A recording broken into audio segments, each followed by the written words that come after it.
starting off with the very first thing, who am I? You have been listening to me since few minutes, and you all are really patient. Thanks for that. So my name is Urvesh, and I don't consider myself as an expert or in something like that. I consider myself as a cybersecurity researcher.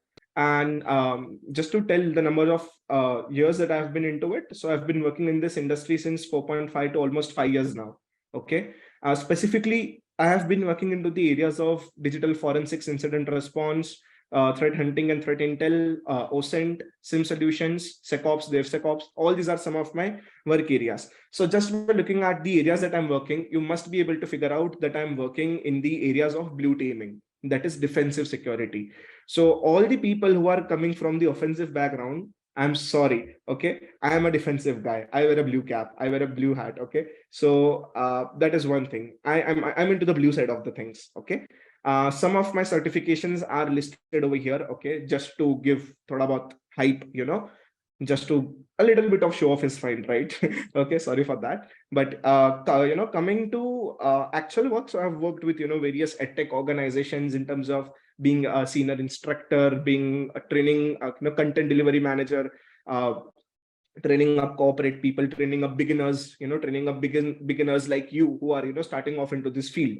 Apart from that, I've worked with various firms in private investigation firms, currently working at an MNC. Okay, now which MNC, you can just figure it out from my LinkedIn profile. You can shoot up on my LinkedIn, right?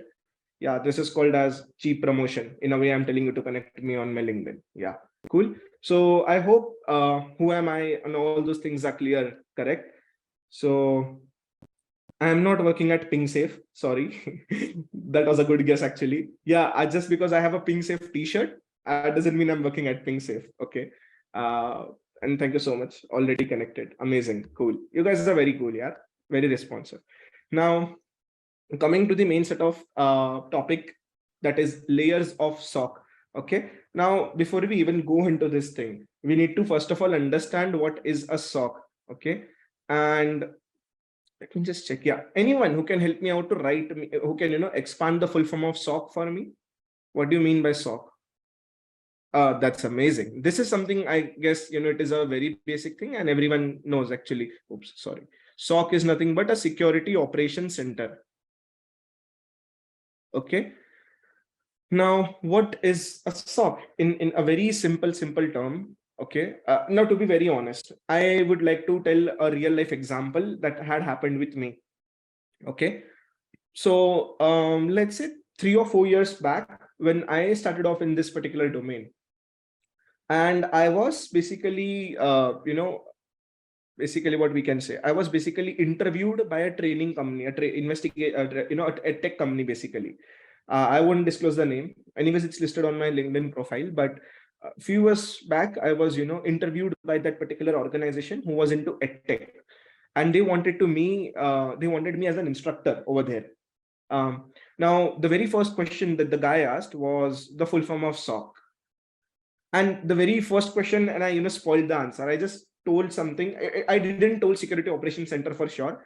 I something, I was just like a standard operating something I told, and I was like, wow. And then he told me that SOC means security operations center.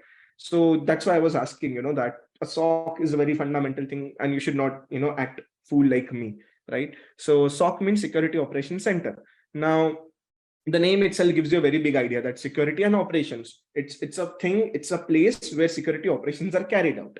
Let us expand the meaning of SOC. Okay. Now, SOC is nothing, it's not a single term, as I have mentioned, the layers of SOC.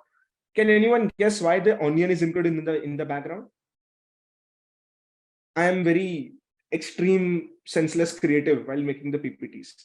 I know the answer would be Tor, but the answer is not Tor.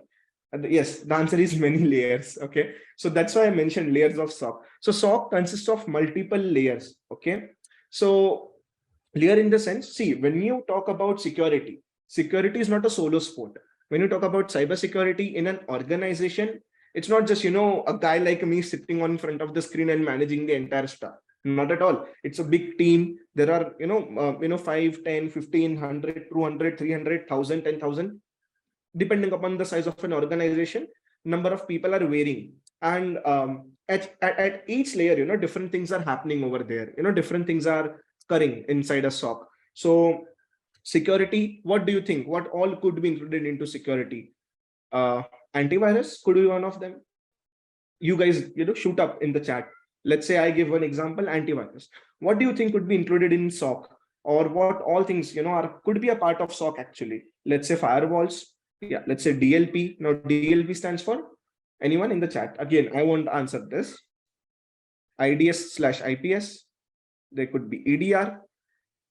Amazing. So all the, peeps are helping me over here.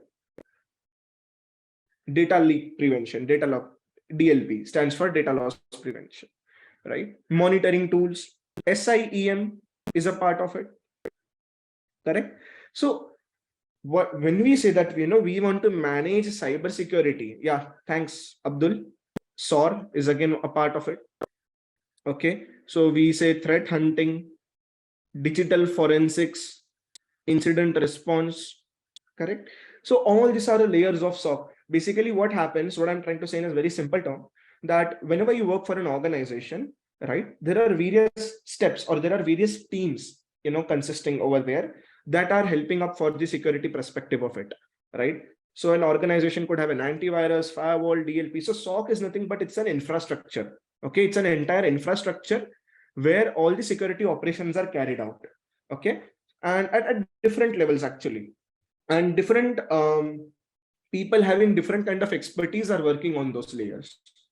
Okay, so let's say an infrastructure, it is in a very simple term a 24/7 security monitoring and response infrastructure. I can say it that way. Yeah, SOC runs 24/7. It's not like a 9 to 5 corporate job, so 9 to 5 I'm there in the office, SOC is open, and then I'll shut down the SOC and I'll tell all the SOC people to go up and sleep and rest and relax. No, it's security, dude, come on.